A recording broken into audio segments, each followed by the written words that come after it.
सुधरे। देखिए समस्या और समाधान।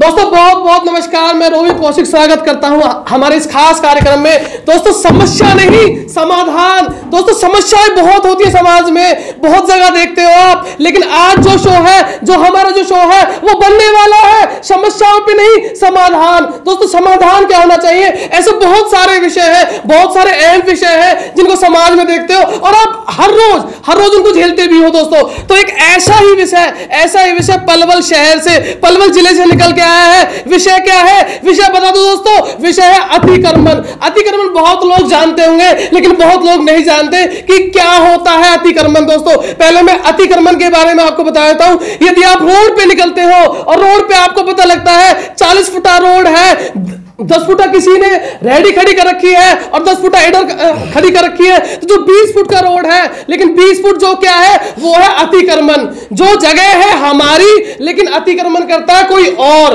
दोस्तों वो है अतिक्रमण। तो आज इसी विषय पर, इसी चर्चा पर हमारे बीच में एक बहुत बड़े समाज सेवी जो पहले अतिक्रमण का विषय अपने जोर शोर पर उठा भी चुके हैं और बहुत सारी समस्याएं भी झेल चुके हैं। दोस्तों तो ऐसे ही आज हमारे बीच में एक बहुत बड़े पलवल के समाज सेवी जिनका मैं परिचय अपना सौभाग्य समझता हूं कि जो आज हमारी चर्चा के मध्य में आए हैं, श्रीमान ललित मित्तल जी। ललित मित्तल जी बहुत बड़े समाज सेवी हैं और जो अतिक्रमण मुद्दा है उसको बहुत अंदर तक इन्होंने फेस भी किया है। दोस्तों तो मैं जानना चाहता हूं ललित मित्तल जी से कि सर ये मुद्दा है क्या रियल में, और क्या हमें लगता है कि इनसे समस्याएं भी होती हैं? अतिक्रमण एक बहुत बड़ी समस्या हमारे इस पलवल के इस नगर परिषद के इलाके में विकराल रूप से है। अभी पीछे हमने एक अतिक्रमण के नाम से एक ग्रुप भी बनाया था और इसके लिए काफी संघर्ष किया। आम आदमियों से जुड़ा एक ये इतना बड़ा मुद्दा है कि सुबह उठने से लेकर शाम को सोने तक के लिए जो भी आदमियों की आधारभूत जरूरत है वो सब अतिक्रमण नामक एक बीमारी से होकर गुजरती है। जैसे एक आम आदमी बीमार अगर पड़ जाए और बाजार में उसका रिहायशी इलाका है तो वहां पर एम्बुलेंस तक जाने के लिए वहां पर जगह नहीं है। एक आदमी कहीं पर 10 मिनट के लिए काम हो, उसको आधे घंटे का समय लगाना पड़ता है। तो कुल मिलाकर मैं कहूं तो इस पलवल के इलाके की अगर आज की डेट में सबसे बड़ी समस्या है तो वो अतिक्रमण है। अच्छा, अतिक्रमण बताया आपने कि अतिक्रमण एक समस्या है, लोगों का समय खराब होता है, एम्बुलेंस जैसी चीजें हैं वो निकल नहीं पाती, लेकिन क्या लगता है कि अतिक्रमण जो विषय है वो कहीं ना कहीं लोगों के स्वास्थ्य को भी प्रभावित करता है क्या? बिल्कुल, बहुत 100% ये अतिक्रमण की वजह से जो चीज हमें 10 मिनट में जहां में पहुंचना था, अगर आधा घंटा लगता है तो हमारा 4 व्हीलर हो चाहे 2 व्हीलर हो, वो हमें उतना ज्यादा टाइम करना पड़ता है, जिससे पॉल्यूशन होता है और उससे पर्यावरण का नुकसान जो वहां रहने वाले जो उसे फेस करते हैं, वहां के रहने वाले दुकानदार, घर परिवार लोग, वो उनका जो साइड इफेक्ट है वो उनके शरीर पर, उनके स्वास्थ्य पर प्रभाव पड़ता है, जिससे वो ज्यादा बीमार पड़ते हैं। और ये हमें पलवल में अगर हम गहराई से देखेंगे तो दिन प्रतिदिन ये हम लोग ज्यादा से ज्यादा महसूस करेंगे कि हमारा यहाँ का स्वास्थ्य निम्न स्तर पर जा रहा है। बिल्कुल सही बोला मित्तल जी ने। जिस तरीके से आज अटैक की समस्याएं बनती है दोस्तों, कहीं ना कहीं प्रभावित होती है कि जो हमारा एनवायरनमेंट है, हमारा जो पर्यावरण है वो दूषित होता है। ऑब्वियस सी बात है, बीमारी हमारे शरीर में पनपती है दोस्तों। लेकिन अच्छा मित्तल साहब, मैं आपसे पूछना चाहता हूं कि जो ये अतिक्रमण है, जो अतिक्रमण सबसे बड़ी जो समस्या है वो किन की वजह से है? अतिक्रमण की अगर सबसे बड़ी समस्या के हम वजह ढूंढे तो अतिक्रमण जो हमारे यहाँ के चुने हुए नीति प्रतिनिधि और यहाँ के जो अधिकारी हैं उनकी देन है। अगर वो चाहें तो इस अतिक्रमण को 5 मिनट से 10 मिनट में ये खत्म किया जा सकता है, लेकिन यहाँ के अधिकारी, यहाँ के चुने हुए जो प्रतिनिधि, यहाँ के जो विधायक सांसद हैं, वो इस इतनी बड़ी गंभीर समस्या की ओर ध्यान नहीं देना चाहते और इसे ना खत्म करना चाहते हैं। वरना आप पाएंगे कि जब कोई पलवल के इलाके में सीएम या कोई वीवीआईपी कोई हमारा जो अतिथि यहाँ पर आता है तो वो अतिक्रमण नजर नहीं आता, लेकिन जैसे ही वो यहाँ पलवल के इलाके से जाते हैं फिर यहाँ के आम लोगों का जीना दुर्भर है। तो कहीं ना कहीं यहाँ के अधिकारी और यहाँ के चुने हुए प्रतिनिधि इस बात के लिए सीधे रूप से दोषी हैं। नहीं, एक्चुअल में जो मेरा क्वेश्चन था मित्तल साहब वो ये नहीं था कि कौन दोषी है, लेकिन जो समस्या पनपी हुई है ये किन की वजह से ये जो समस्या है पनपी हुई है? जो अतिक्रमण है तो एमएलए पार्षद तो वहां पे रोड पे नहीं आते, वो तो ये जो जी वहां के जो मुख्य जिम्मेवार है अतिक्रमण के लिए, वहां के रेडी होकर्स जो वहां पे जहां मर्जी जहां गली छोटी छोटी जगहों में वहां पे रेहड़ी उन्होंने लगाई हुई है। और वहां पे सबसे बड़ी समस्या देखिए, हमारे जो मेन बाजार मुख्य बाजार पलवल का है, वहां दुकानों के बाहर उन्होंने फुटपाथ किराए पर दिए हुए हैं, जो नगर परिषद या जो सरकार की जमीन कहलाई जाती है, तो वहां चलने तक का रास्ता नहीं है।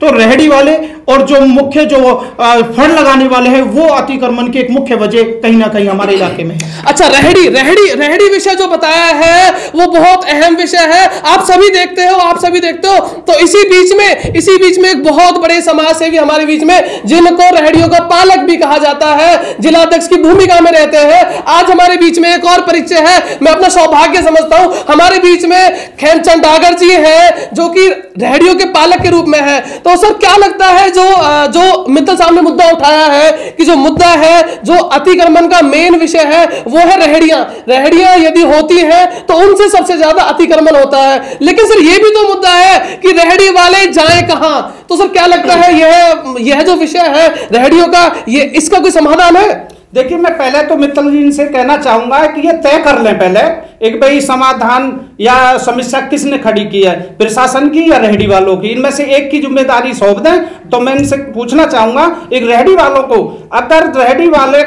की जगह जब है ही रोड पे तो कहां जाएंगे वो लोग?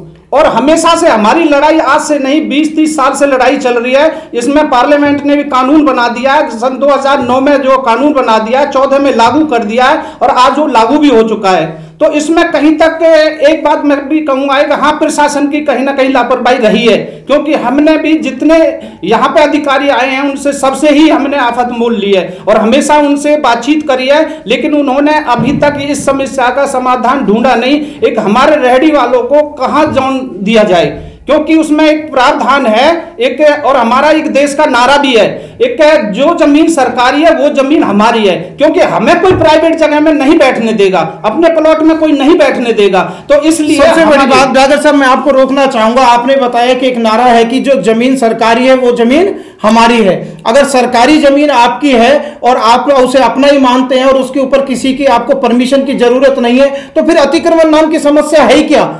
फिर तो वो आपका अधिकार हुआ अतिक्रमण करना। मैं आपको बताना चाहूंगा, अगर 10,000, 20,000, 1 लाख अगर रेहड़ी एसोसिएशन के अगर अधिकारी हैं या हॉकर्स हैं, तो कहीं ना कहीं लाख 2 लाख और उनमें से वो रेहड़ी और हॉकर्स एसोसिएशन के जो अधिकारी वो भी उन आम जनता के अंदर शुमार है जो अतिक्रमण का शिकार होते हैं और उनकी परेशानियों को झेलते हैं। सबसे पहले तो आप अपना ये नारा बदलिए कि जो सरकारी है वो हमारा है। सरकारी जमीन को सरकारी रहने दीजिए। आम आदमी का भी कोई अपना जीवन का एक अधिकार है जिसका आप इस तरह से हनन नहीं कर सकते। मैं आपका इस बात के लिए, इस नारे के लिए विरोध कम से कम दर्ज कराता हूं और आपकी इस बात के लिए सहमति भी जताता हूं कि कहीं ना कहीं हमारे अगर नगर परिषद के अधिकारी या जो भी हमारे अधिकारी हैं वो अगर कानून के तहत उनको एक अलग से सुनिश्चित स्थान दे दिया जाए तो हम इस समस्या पर काबू पा सकते हैं। बिल्कुल बिल्कुल, मित्तल साहब ने जो बात कही है वो बहुत अहम है, और जो लेकिन डागर साहब ने जो बात कही है वो अहम तो है, लेकिन जो सरकारी जमीन है वो उनकी है, यह बिल्कुल भी क्लियर नहीं है दोस्तों। लेकिन जो रेहड़ी वाले हैं, जो अपना डेली का कमाते हैं, डेली का खाते हैं, उनके भी बीवी बच्चे हैं, लेकिन ये समस्या ये वो कहां जाए,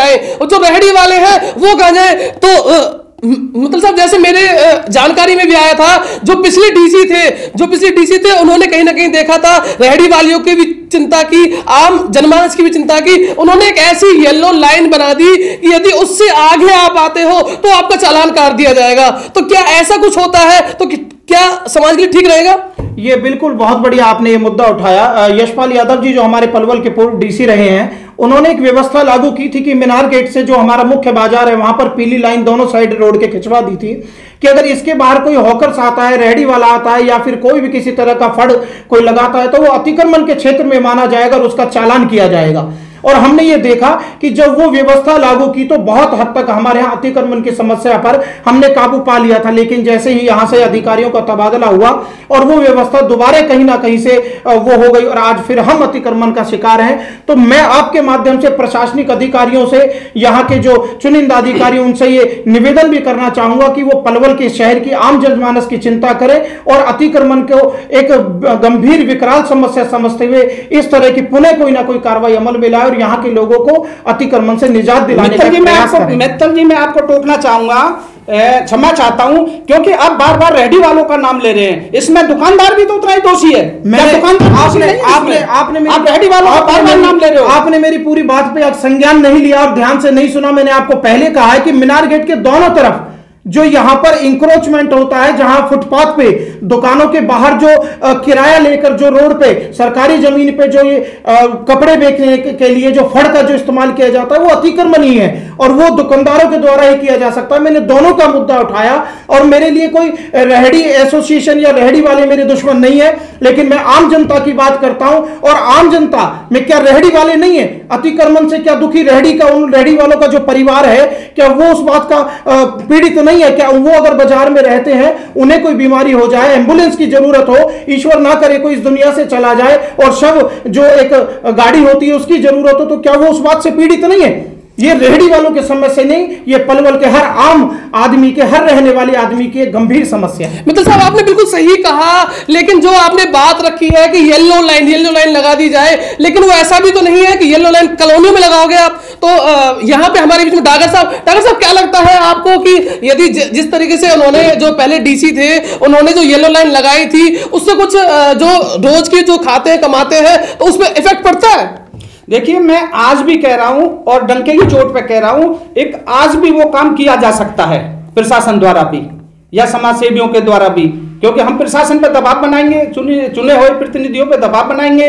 भाई हमारी जो अपने जो सरकार के व्यक्ति हैं उनसे हम दबाव बनाएंगे तो आज भी ये हो सकता है पीली लाइन लगाओ, लीली लगाओ, काली लगाओ, भाई लगाओ तो सही, और उसका हर हालत में पालन होना चाहिए। अगर कोई बाहर आता है तो चालान कटे, वो चाहे मैं समझता हूं कि मेरा रेहड़ी वाला भी हो, मैं मानता हूं इस बात का। अगर कोई दुकानदार है उसका भी चालान कटे, अगर कोई रेहड़ी वाला है तो उसका भी चालान कटे। मैं जिलाध्यक्ष होने के नाते उस लाइन से बाहर नहीं आने दूंगा मैं किसी भी कीमत पे, क्योंकि मैं बार बार यही बात कह रहा हूं, एक हमें इतनी जगह चाहिए। मैंने कई इंटरव्यू में पहले भी कहा है, एक रेहड़ी वालों को कितनी जगह चाहिए, एक जितनी आदमी है शमशान घाट में चाहिए, एक मरने के लिए चाहिए 3x6, और 3x6 की जगह हमें मिलेगी तो हम राजी हैं और खुशी है हमें। लेकिन मैं एक बार इंटरप्ट करके आपको ये बता दूं, 3x6 वाले हजारों के लगाया जाए तो आप उदाहरण के तौर पे पलवल का बस स्टैंड जाके देख सकते हैं, तीनों तरफ, दोनों तरफ, साइडों में और बीच में आप ये समझो कि इतनी रेहड़ियां हैं कि वहां आम आदमी एक मोटरसाइकिल तक लाने और ले जाने के लिए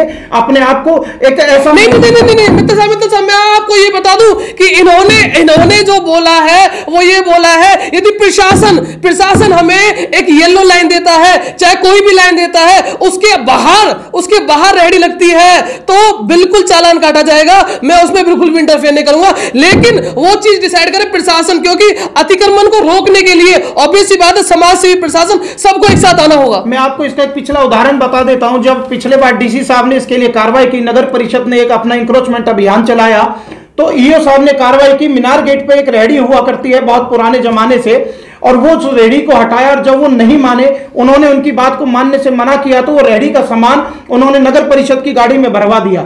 उसके बाद आपने देखा होगा कि पलवल के बहुत से स्वयंभू समाज सेवी और जो उनके ठेकेदार बनते हैं वो ठेकेदार वहां आए, उन्होंने सत्ता के ऊपर दबाव बनाया, नगर परिषद अधिकारियों पर दबाव बनाया, और 2 दिन के अंदर अंदर वो जो इंक्रोचमेंट हटाओ अभियान था वो कहीं ना कहीं उन्होंने दबाने का काम किया। और वो इंक्रोचमेंट नहीं दबा, वो पलवल के हर आम जनता की, जनमानस की आवाज को दबाने का काम उन स्वयंभू नेताओं ने किया, जिनका मैं कल भी विरोधी था, आज भी विरोधी हूं। और मुझे पलवल के लिए अतिक्रमण की समस्या हटनी ही चाहिए, चाहे उसके लिए कोई भी कीमत अदा करनी। जी मैं फिर कह रहा हूं कि आपका जो बार बार आप रेहड़ी वालों को ला रहे हो, आप दुकानदार या और भी आपका करेसर पड़ रहा है, कोई लोहा लंगा पड़ रहा है, कहीं सरिया पड़े हैं, कहीं बहुत सी कट्टा पड़े हैं, बहुत सी चीजें पड़ी हैं, उन चीजों पे भी आपको ध्यान करना होगा। आप रेहड़ी वालों के पीछे क्यों ऐसा कह रहे हो? मैं बिल्कुल बार बार रेहड़ी वालों कह रहे हो, इसलिए कह रहे हो, रेहड़ी वाले भी हमारे मानने के लिए तैयार हूं अध्यक्ष होने के नाते।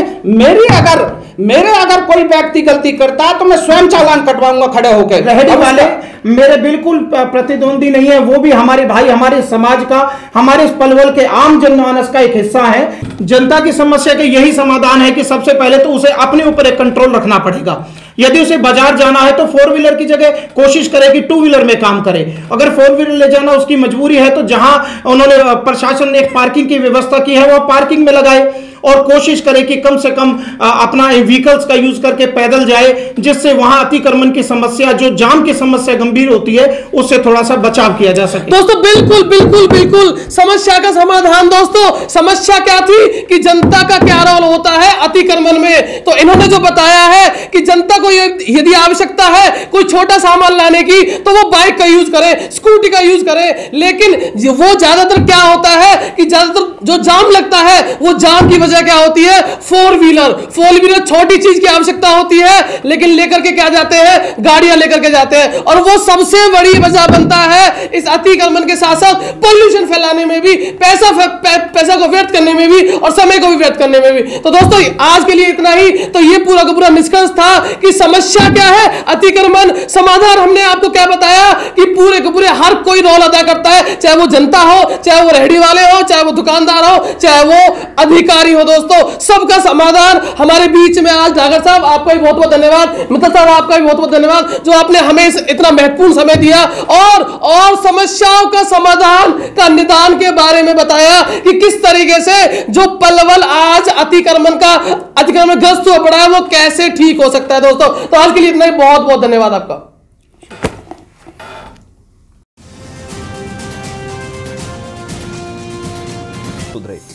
देखिए समस्या और समाधान।